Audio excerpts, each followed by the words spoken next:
Ekon, selamat datang di e-talk 2026. Aku Angel dari Ekonomi 2025 yang hari ini bakal nemenin kalian selaku host. Dan aku Mila dari Ekonomi 2025 selaku co-host. Senang banget bisa ketemu kalian semua hari ini.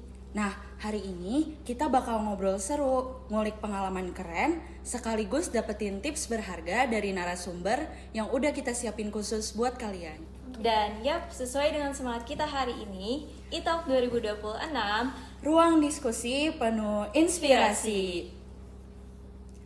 Oke, jadi pastiin kalian dengerin baik-baik ya obrolan hari ini karena dijamin bakal penuh insight dan pastinya bermanfaat banget nih buat kita. Oke teman-teman, karena aku sama Angel udah kenalan nih, saatnya kita kenalan sama bintang utama kita hari ini. Tanpa berlama-lama lagi, mari kita sambut ini dia Kak Raski. Halo Angel, Mila. Halo Kak. Halo, salam kenal semuanya. Perkenalkan, aku Raski. Aku salah satu mahasiswa jurusan ekonomi di Universitas Diponegoro. Dan kebetulan aku diundang nih sama teman-teman dari DSC ya, dari himpunan kita, himpunan ekonomi. Dan mungkin semoga nanti kita ada banyak hal yang bisa kita sharing-sharing bersama gitu. Betul banget. Oke, karena Kak Reski udah kenalin diri, biar kita makin kenal nih, langsung aja ya kita gimana sih Kak kabarnya hari ini dan kira-kira apa aja kesibukannya akhir-akhir ini? Oke, alhamdulillah kabarnya luar biasa baik dan juga kesibukan pada saat ini kita fokus untuk menyelesaikan sidang skripsi ya sebentar lagi. Lalu juga kita masih membantu salah satu dosen di jurusan kita dan juga pada saat ini fokus untuk mengambil beberapa sertifikasi yang menunjang profesi untuk kemudian hari. Jujur keren banget sih Kak. Semoga nanti sampai sidangnya lancar ya Kak. Nah ini dia teman-teman bukti nyata kalau misalnya di masa kuliah itu bisa kita manfaatin semaksimal mungkin. Dan baru dengar dari kesibukan Kak Reski aja nih, udah kayaknya kedengeran sibuk banget ya. Apalagi nanti kita masuk ke sesi diskusi utama, di mana kita bakal ngulik dan sharing-sharing hal yang lebih bermanfaatnya. Pasti makin seru. Oke teman-teman, kita langsung aja masuk ke sesi yang paling ditunggu-tunggu, yaitu diskusi utama. Nah, topik kita hari ini itu menjadi mahasiswa yang siap bersaing dan berani mencoba. Nah, aku sama Mila udah banyak nih baca-baca soal Kak Raski. Sekarang giliran kita tanya-tanya ya ke Kak Raski. Nah, aku penasaran banget nih, kira-kira dari berbagai kegiatan yang udah kakak jalani selama kuliah, apa sih yang paling memorable tuh buat kakak? Oke, sebelumnya thank you Mila, Angel udah diundang ke sini. Tapi sebelumnya aku mau nanya dulu, gimana kabar kalian? Kabarnya baik sih Kak. Baik. Baik ya, alhamdulillah. Nah, kalau untuk yang paling memorable gitu ya, selama perkuliahan tentunya pada masa maba teman-teman. Karena itu jadi satu hal yang memorable. Kebetulan aku dari Jakarta, jadi aku merantau ke Semarang dan itu jadi satu hal yang luar biasa gitu ya. Semuanya sendiri gitu, laundry sendiri, makan sendiri, terus juga jalan-jalan sendiri dan tentunya banyak mengenal tempat-tempat baru di Semarang. Itu paling memorable sih dan paling seru gitu. Oke, kita lanjut ke pertanyaan yang kedua ya Kak. Kakak kan pernah jadi asisten dosen ya Kak. Itu gimana sih Kak cara kakak bisa jadi asisten dosen dan gimana sih langkah-langkahnya kayak apa sih yang kakak lakuin biar bisa jadi asisten dosen itu? Oke, nah kebetulan teman-teman, aku juga dititipin sama Bu Alfa. Buat teman-teman yang mau daftar jadi asisten dosennya Bu Alfa bisa masuk ke website Bu Alfa, lagi buka untuk 4 orang. Dan juga kalau tadi tanya gimana sih? Jadi kalau zaman aku dulu di tahun 2024 berarti ya, di tahun 2024 kemarin itu aku dihubungi oleh salah satu asisten dosennya Bu Alfa gitu. Yang mana pada saat itu juga aku mengambil kelasnya Bu Alfa, waktu itu Institutional Economics atau ekonomi kelembagaan. Pada saat itu aku dihubungi untuk bisa ikut seleksinya gitu. Yang mana pada saat itu aku ikut seleksinya lebih ke arah cuman pemberkasan, motivation letter, terus juga nanti diwawancara sama Bu Alfanya, kira-kira gitu. Tapi ada beberapa dosen lain yang juga mungkin sama cara rekrutmennya adalah dengan kalian masuk ke kelasnya, kalian cukup buat stand out dikit lah ya, biar dilirik-lirik dikit, terus juga kalian TP-TP aja deket-deketin. Tebar pesona. Tebar guys. pesona aja. Terus juga nanti mereka akan menghubungi kalian biasanya. Ada beberapa dosen di ekonomi dan juga ada beberapa dosen yang bisa dibilang masih baru, juga banyak yang buka untuk asisten dosen gitu. Yang baru-baru malah mereka bukanya di Instagram ya, makanya kalian follow-followan aja sama dosen-dosen yang mungkin mengajar kalian kira-kira gitu. Berarti emang kakak udah diincer ya sama dosennya? Aku nggak bisa ngomong kayak gitu sih. Itu kayak NPD banget ya kalau kayak gitu, enggak sih. Mungkin pada saat itu aku juga willing to juga. Berarti emang bisa banget nih buat kalian yang pengen jadi asdos, yang penasaran gimana sih caranya jadi asdos. Itu bisa banget kalian kepoin lagi dan ikutin caranya Karaski. Betul banget. Nah, selanjutnya nih, kakak juga abis magang kan di Bank Indonesia. Itu bisa diceritain gak sih kira-kira pengalamannya tuh gimana di sana? Nah, kebetulan makanya pakai baju biru. Nggak ada. Karena memang identiknya biru kalau di BI kan. Nah, kebetulan aku kemarin teman-teman baru aja menyelesaikan magang di BI Pusat yang di Jakarta. Itu jadi salah satu pengalaman yang luar biasa juga karena di sana benar-benar ada 42 departemen kalau nggak salah, sekitar 42 departemen, yang mana itu luar biasa banyak. 42 departemen tuh gedungnya aja ada 8 teman-teman. Jadi memang itu luar biasa banyak sekali, dan juga yang intern juga ada cukup banyak di situ dari berbagai departemen. Walau memang yang dibuka intern di pusat itu nggak semua departemen teman-teman, jadi bisa kalian cek aja gitu. Terus kalau misalkan kesannya gitu ya, kesannya jujur karena magang di situ jadi pengen banget masuk situ teman-teman, karena insentifnya banyak banget di luar dari insentif gaji ya, itu juga luar biasa bagus, tapi di insentif yang lainnya dan juga lingkungan kerjanya. Tapi balik lagi, setiap departemen dan setiap orang pasti akan berbeda-beda gitu ya.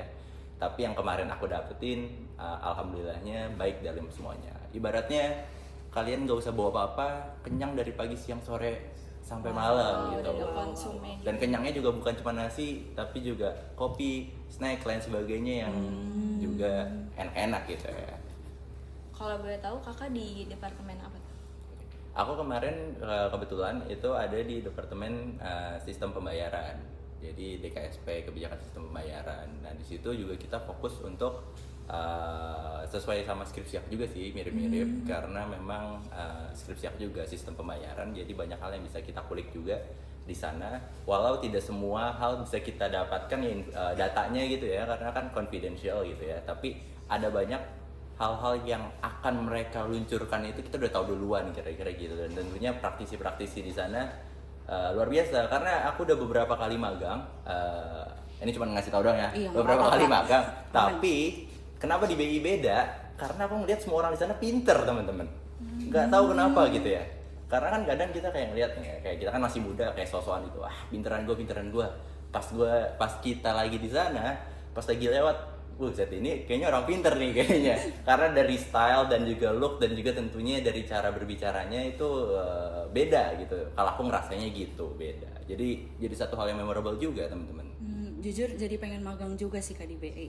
Iya, dan yang anehnya juga teman-teman, kalau tahu PCPMBI itu nggak ada yang looksnya nggak bagus gitu, nggak tahu kenapa. Apakah memang ada persyaratannya atau lain sebagainya, kita nggak ada yang tahu gitu. Ini bukan ngomong dari fisik ya, tapi lebih ke arah look style ya, stylenya tuh different gitu. Iya. Oke, masih lanjut ke pertanyaan soal magang. Gimana sih Kak cara awal kakak mempersiapkan magang itu? Terus kayak ada nggak sih tips buat teman-teman yang nonton untuk apa sih yang bisa nentuin kalau kita mau magang tuh kita bisa lolos gitu?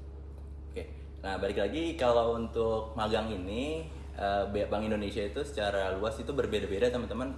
Untuk yang KPW-nya, misal kalau di sini Jawa Tengah ya. Kalau di Jawa Tengah mereka buka sendiri dan KPW lainnya juga buka sendiri. Tapi untuk yang di pusat, teman-teman bisa buka di websitenya Bank Indonesia. Itu ada pilihan magang. Nanti ada beberapa berkas yang harus teman-teman penuhi. Itu contohnya misalkan motivation letter, terus juga CV, dan pilihan dari departemen yang ingin kalian magangin gitu. Dan nanti kalau yang di pusat ya, kalau di pusat itu nanti teman-teman setelah upload di websitenya nanti akan dihubungi oleh HR-nya. Tapi kalau kalian nggak dihubungi sama HR-nya berarti kalian nggak diterima, nggak lolos. Nah, berbeda dengan di KPW. Kalau di KPW itu kalian harus ngasih berkasnya, kalau nggak salah kalau di Jawa Tengah tuh offline. Jadi kalian kirim berkasnya secara offline. nanti akan setiap bulan itu di Instagramnya KPW BI Jateng itu akan dikasih list tuh siapa yang keterima bulan ini gitu. Langsung di list gitu Iya, ya Kak. tapi balik lagi kalau yang di KPW daerah dengan yang di pusat departemennya beda karena KPW di daerah lebih sedikit departemennya gitu.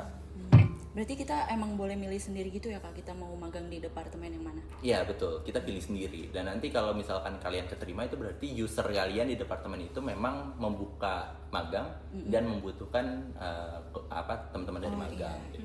Oh, gitu Kak.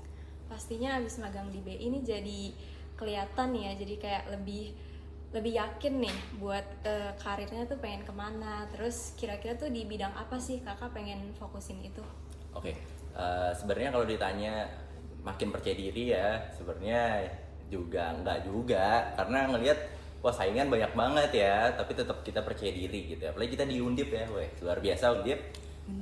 Kita nggak kalah sama teman-teman dari universitas lain, walaupun memang semuanya bagus, semua universitas bagus, balik lagi ke orang-orangnya gitu. Jadi jangan pernah merasa kita tidak bisa bersaing gitu, karena balik lagi ke orang-orangnya. Dan juga kalau misalkan ditanya ya arahnya nanti ke depan mau kemana, sebenarnya udah ada gambaran pet di aku itu mulai ya ada beberapa lah, mulai dari investment banking, mulai dari consulting dan juga tentunya di moneter di institusi misalnya BI, OJK, LPS gitu ya.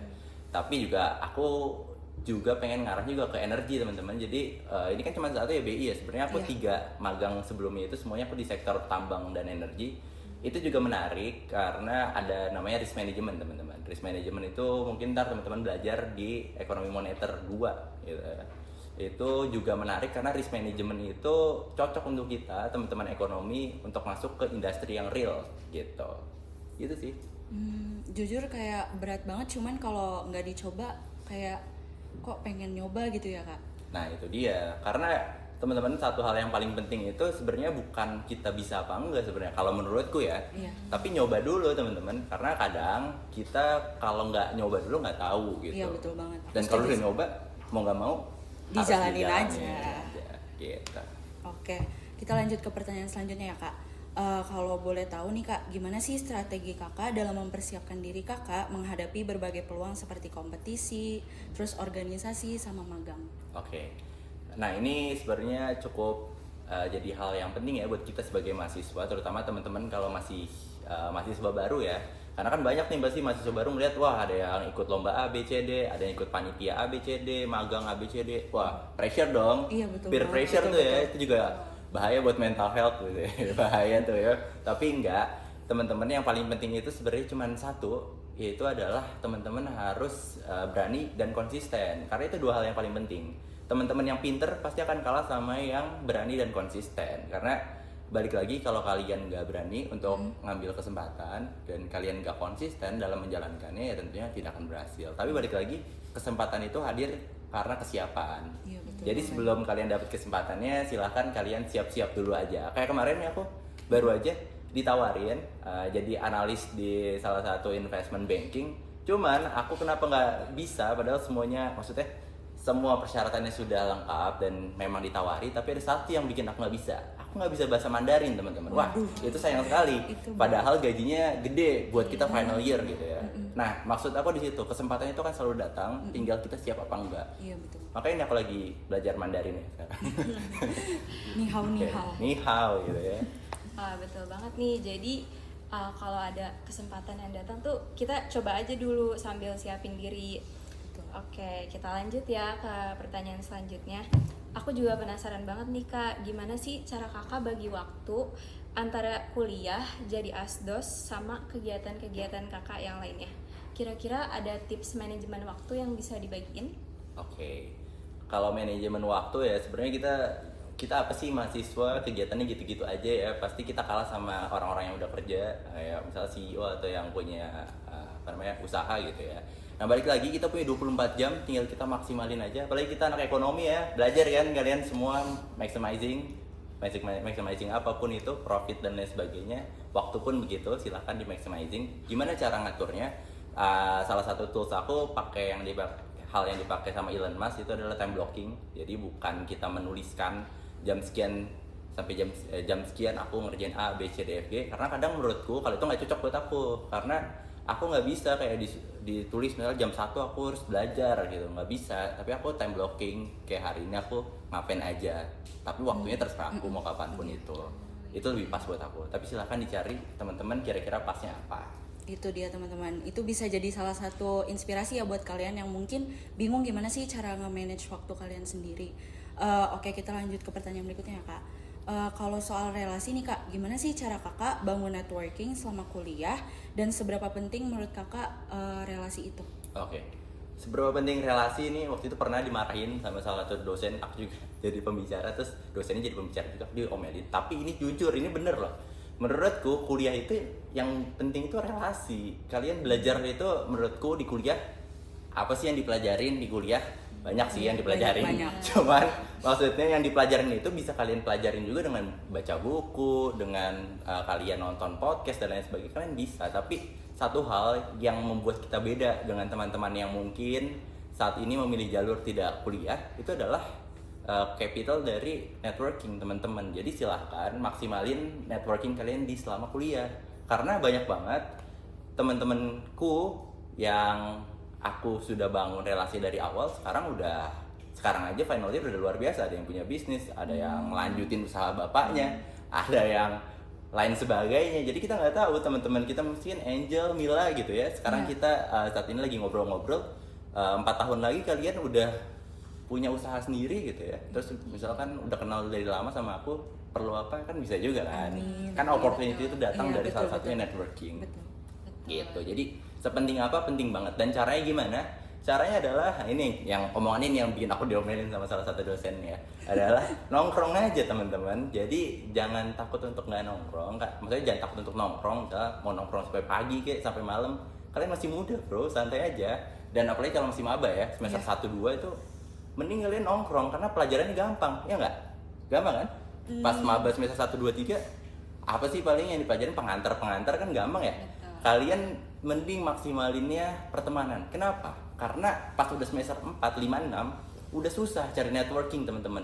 Semua orang udah punya circle, ya nggak? Iya, betul. Semua orang udah punya circle, dan kebanyakan mereka kalau udah punya circle nggak mau main sama circle yang lainnya, ya kan? Jadi lebih selektif. Nah, lebih selektif bener. Nah, sedangkan pas maba semua orang perlu temen, dan semua orang perlu untuk kenal orang baru, dan mereka willing tuh kasih energi mereka ke kita. Nah, pada saat itulah yang tepat kalian untuk nongkrong sebanyak-banyaknya, kenalan. Tapi tentunya nongkrongnya jangan tanpa alasan ya, maksudnya nongkrongnya nggak jelas gitu orang-orangnya, ya jangan juga. Iya, jangan. Silakan cari juga yang ada isinya gitu. Walaupun kadang orang-orang yang nggak jelas kayak gitu pun juga akan berguna pada waktunya gitu ya. Jadi silakan berteman sebanyak-banyaknya. Oke kak. Nah, itu dia. Jadi relasi itu juga penting banget ya buat nanti membantu kehidupan kuliah kita di kedepannya. Nah, kita next ke pertanyaan selanjutnya. Dari beberapa, mungkin kita bisa bilang achievement kakak nih, itu pasti kan ada pasang surutnya ya. Nah, itu gimana sih cara kakak menghadapi hambatan itu, dan gimana cara kakak tuh ngembaliin semangat biar bisa balik ke on track? Oke, sebenarnya ini jadi salah satu hal yang pernah aku pusingin juga ya waktu maba, karena kan mindset kita waktu maba itu adalah achievement oriented ya. Kita pengen ngeliat nih, apalagi pas dulu zaman aku dulu pas lagi gore tuh, aku jadi peserta gore maksudnya, itu banyak cutting-cutting yang kayak, wah dia udah menang apalah, debat lah, dia PKM lah apa, wih kan dalam maba kan masih semangat nih. Iya. Wah gue harus kayak gitu tuh. Tapi pada akhirnya adalah kita nggak bisa dapat semuanya kan. Nah makanya mindset yang kita ubah waktu itu, aku inget banget sama kakak pembimbing aku dulu, aku sering nongkrong. Beliau tuh ngomongnya adalah lebih ke arah gini, ngapain kamu cari achievement oriented, sedangkan kita masih kuliah, tujuan kita tuh belajar. Jadi mending carilah, maksudnya bikin tujuan kalian itu adalah belajar. Jadi mau kalah, mau menang, dan apapun itu, kalian nggak akan merasa sedih dan nggak akan merasa rugi, karena memang tujuannya adalah untuk belajar. Karena kalau dilihat mungkin aku ada beberapa kali, ya cuma dikit doang, beberapa kali menang lah ya, nggak nyampe ribuan kali menang gitu ya kan, nggak banyak gitu ya. Tapi kan nyobanya pasti lebih dari itu kan, dan gagalnya lebih dari itu. Jadi dengan kegagalan itu jadinya kita lebih tahu apa yang harus dievaluasi. Iya, betul banget. Balik lagi mulainya dulu. Iya. Gitu. Mulai aja dulu ya guys. Mulai aja dulu. Iya. Oke, kita lanjut ya kak. Boleh dong kak kasih tips biar kakak tuh bisa membangun kepercayaan diri kakak, serta tadi kayak ngehadapin rasa takut yang mungkin kayak kakak misalnya mau mencobakan hal sesuatu, tapi kakak kayak merasa takut buat ngambil keputusan itu. Oke. Satu hal, percaya diri ya teman-teman. Ini yang paling penting juga. Karena pada saat di perkuliahan ini selain kita membangun relasi, kita juga belajar yang namanya percaya diri.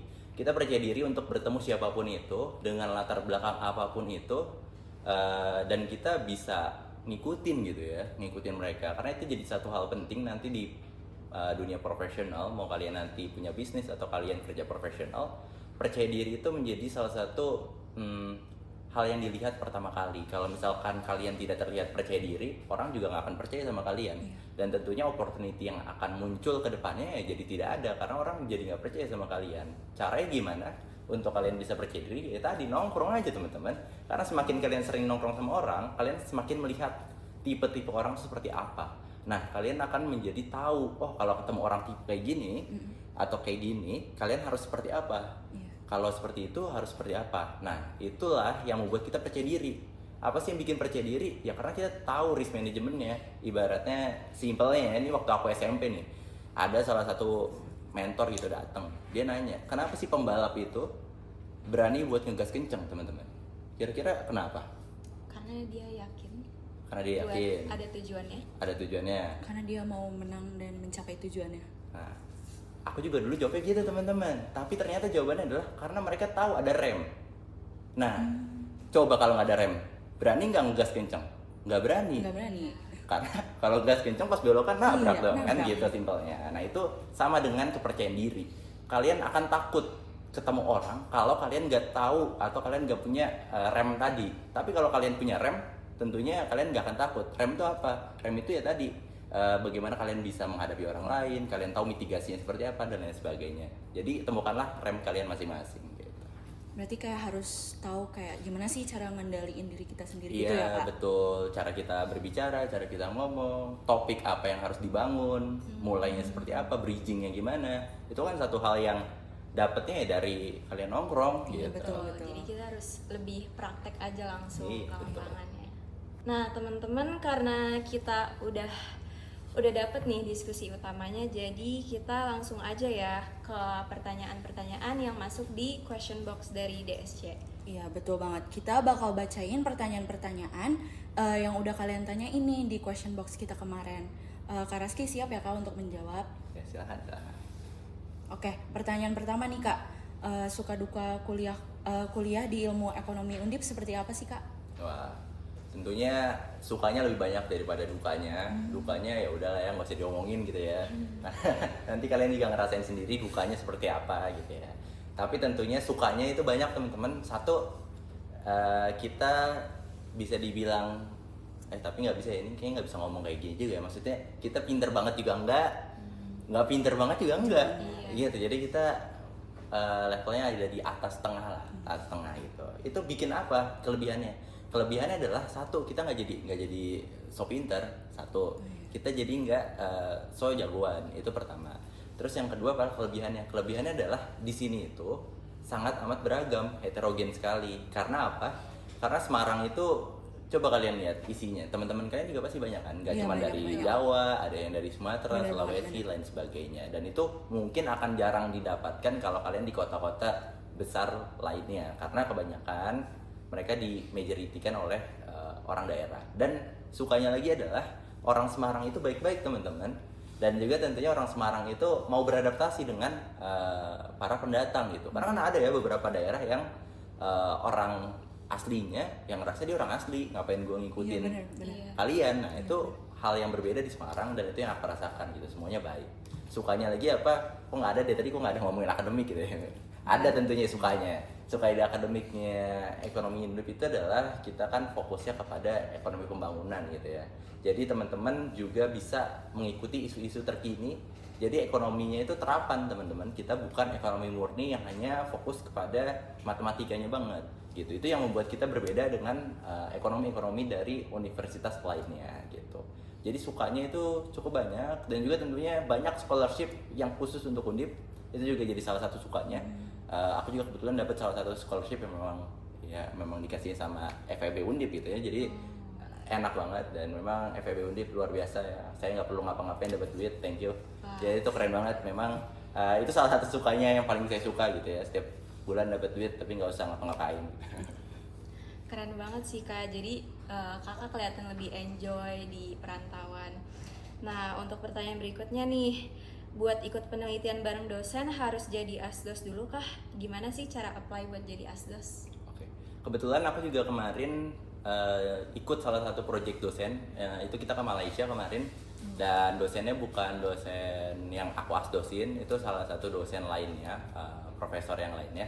Itu juga kenapa? Karena pada saat di kelasnya itu kita cukup stand out sedikit lah ya, TP-TP tadi lah ya. TP-TP. Kita stand out, terus juga tentunya kita bikin kesan yang baik kepada beliau gitu, dan tentunya tunjukkan ketertarikan kalian dengan topik yang memang menjadi topik utama si dosen itu. Nanti kalian bisa diajak, dan gak harus jadi asdos, kalian akan diajak kalau memang kalian itu cocok dengan apa yang dibutuhkan gitu.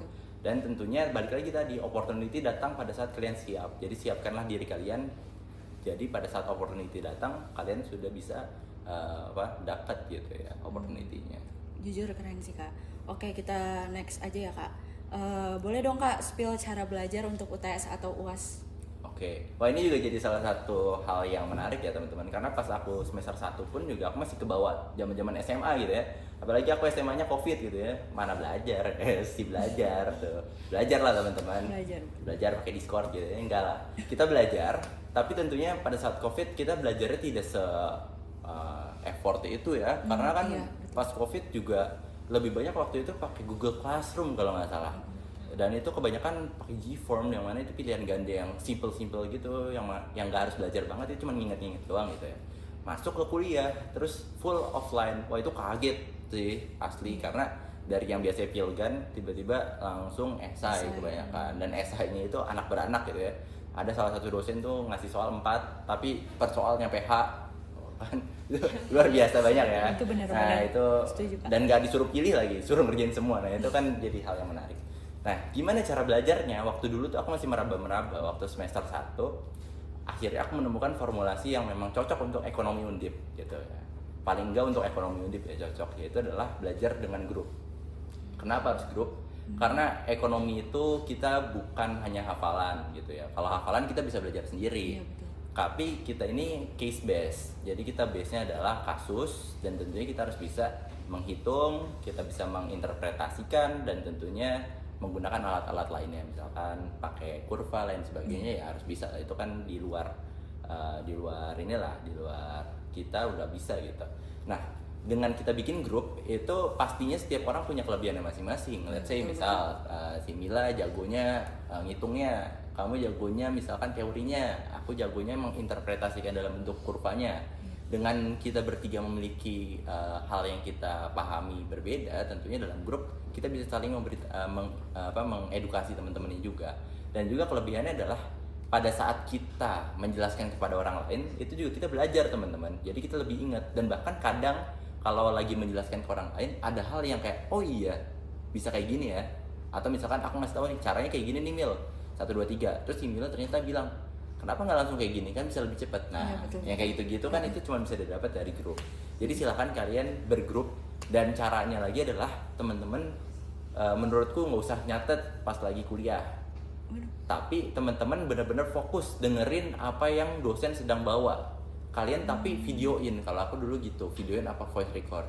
Jadi pada saat pulang kita tinggal ngeliat lagi dan nyatet. Jadi pas di kelas jangan nyatet, karena pas di kelas kalian fokus ngikutin ini arahnya mau dibawa kemana sih, terus juga sistematika berpikirnya gimana sih, baru dari rekordan tadi kalian catat di rumah buat belajar. Setelah itu nanti deket-deket lah ya, deket-deket 2 minggu 3 minggu pengen UTS UAS, mulai itu sama grup intensif rame-rame belajar, dan tentunya hamin saat kalau udah minggu ujian nih jangan belajar, ngapain belajar, karena kalau misalkan lagi minggu ujian mending main gitu ya, karena kalau lagi main kita jadi happy gitu ya, santai, refreshing. Pas lagi ujian ya baru ngerjain. Oke, jadi tadi kita udah ngomongin tentang cara belajarnya itu gimana. Menurut aku yang bisa kita simpulin dari cara belajarnya Karaski itu yang paling efektif tuh active learning ya, dengan cara kita belajar sama study group kita. Nah, selanjutnya pertanyaan selanjutnya itu ada, kakak kan tadi udah magang, udah berbagai magang kan. Nah, abis itu gimana sih caranya kakak cari info magang dan gimana caranya biar diterima? Oke, ntar dulu. Yang tadi cara belajar itu balik lagi ke cara kalian masing-masing. Nggak ada yang benar, nggak ada yang salah. Tapi balik lagi itu salah satu hal yang cukup efektif gitu ya untuk kita di ekonomi. Mungkin kalau anak-anak yang jurusan lain juga beda lagi tipe, Iya, beda. tipe belajarnya. Gitu. Nah, kalau untuk magang sendiri tentunya kalian harus punya LinkedIn teman-teman.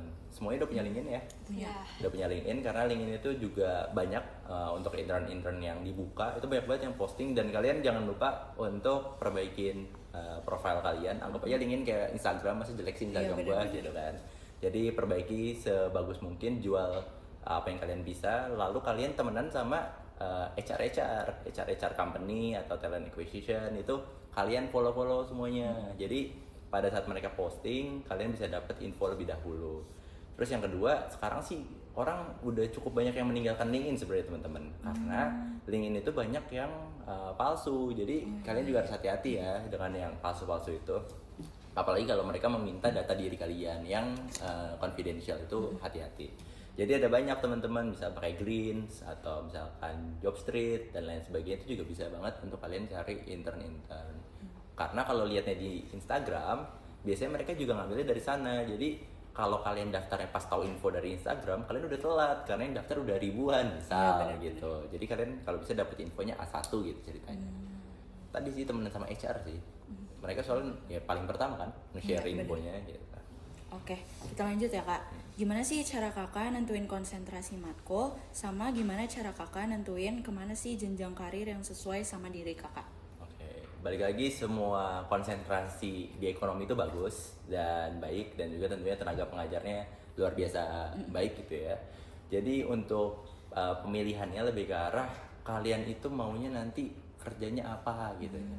Jujur teman-teman, awalnya itu aku publik. Aku bahkan udah ngambil OTDA dulu. Udah ngambil otonomi daerah dan desentralisasi fiskal gitu. Aku udah dapat matkul, udah dapat nilai juga. Terus di semester selanjutnya aku pindah ke moneter. Itu juga ceritanya lucu karena awalnya kenapa aku nggak mau moneter, karena takut riba teman-teman. Nanti takut riba gitu kan pas awal-awalnya, karena bukan soal Islam gitu ya, tapi kan dulu mitigasi aja gitu ya. Ntar kalau gua ambil moneter harus kerja di perbankan dong, harus di investment. Ternyata nggak juga, dan juga ternyata duitnya lebih banyak gitu. Jadi waktu itu akhirnya memutuskan untuk pindah ke moneter. Tapi balik lagi, tadi cuma bercanda aja teman-teman. Pilihlah sesuai yang kalian minati gitu. Misal si Mila kurang suka matematika, berarti jangan ngambil moneter atau jangan ngambil industri, karena itu fokusnya matematika banget. Bisa misal ambilnya publik atau regional, itu juga bisa, karena walaupun ada matematikanya tapi tidak sebanyak itu. Dan juga tentunya kalian juga melihat kira-kira tenaga pengajarnya cocok nggak dengan kalian, karena tenaga pengajar itu penting. Kalau kalian nggak suka sama tenaga pengajarnya, ya kalian jadi nggak suka gitu, kira-kira gitu. Jadi posisikan diri kalian kira-kira mana nih cost benefitnya. Kan kalian anak ekonomi ya, mikro belajar kan cost benefit analysis, itu silakan diterapkan, dipakai untuk pemilihan konsentrasi gitu. Betul, jadi sebelum kita pilih konsentrasi matkul kita, jadi lebih baik kita riset dulu tentang minat kita apa nih dan kemampuan kita di mana. Atau pengen cepet lulus, ya itu juga tergantung konsentrasi juga. Silakan dipilih tuh ya. Betul banget. Oke, jadi langsung aja kita ke pertanyaan berikutnya. Tanggapan kakak apa sih tentang katanya lulusan IE itu susah cari kerja? Oke. IE susah cari kerja. Aku juga dulu gitu, temen-temen bingung pas lagi maba, IE kerjanya ngapain gitu ya, selain jadi dosen, selain jadi researcher gitu ya. Karena kan kita ilmu ekonomi ya, walaupun sekarang namanya ekonomi ya, bukan ilmu ekonomi lagi. Dulu pas zaman aku ekonomi pembangunan namanya, waktu 2022. Itu kita juga ternyata terapan, dan kita banyak hal yang bisa kita masuki gitu ya di industri. Misal let's say kalau di industri yang real itu kita bisa banyak. Teman-teman mau masuk ke finance bisa, masuk ke risk and compliance bisa, teman-teman mau masuknya misalkan ke bidang-bidang business development lain sebagainya itu bisa. Itu kalau di sisi yang real, industri real.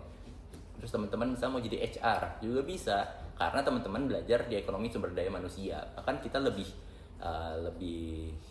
banyak belajar ya terkait dengan menghitung gaji dan lain sebagainya dibanding teman-teman di psikologi, karena mereka kan base-nya bukan hitungan ya, sedangkan kita base-nya memang hitungan dan juga melihat skala bisnis. Itu juga menjadi salah satu poin plus dari kita.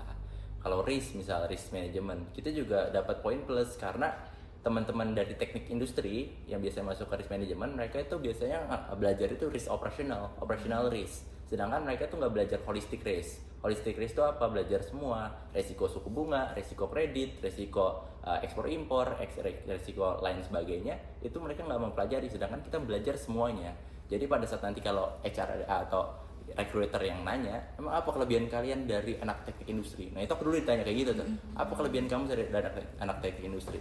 Kelebihannya adalah anak teknik industri nggak bisa holistik, mereka cuma tahu operasional. Sedangkan operasional itu dibiayai oleh biaya dari laba perusahaan. Dan kita tahu laba perusahaan dapat dari mana, kita tahu mereka kreditnya seperti apa, kita tahu kondisi makro seperti apa. Itu jadi salah satu kelebihan kita. Lanjut ke yang core kita apa? BI, OJK, LPS, Kemenq, itu kan core kita tuh. Yang mana kita bisa masuk ke sana menjadi tujuan utama kita untuk menerapkan ilmu dari ekonomi kita. Atau misal menjadi konsultan, itu bisa banget teman-teman masuk ke McKinsey, BCG gitu ya. Mungkin lebih bagusnya ke McKinsey sama BCG ya, karena kan itu business consulting, bukan accounting consulting. Jadi teman-teman bisa banyak menuangkan ilmu-ilmu yang sudah kalian pelajari. Atau teman-teman juga bisa masuk ke lembaga-lembaga pemerintahan, misalnya jadi staf susnya DPR. Temanku ada tuh yang jadi salah satu staf susnya DPR gitu. Ada juga yang jadi staf susnya wali kota Depok, tuh ada tuh temenku. Dia keluar tapi dari Undip karena dia jadi staf susnya si wali kota Depok. Nah itu juga banyak hal yang bisa kita ambil. Jadi kalau ditanya susah cari kerja nggak sih?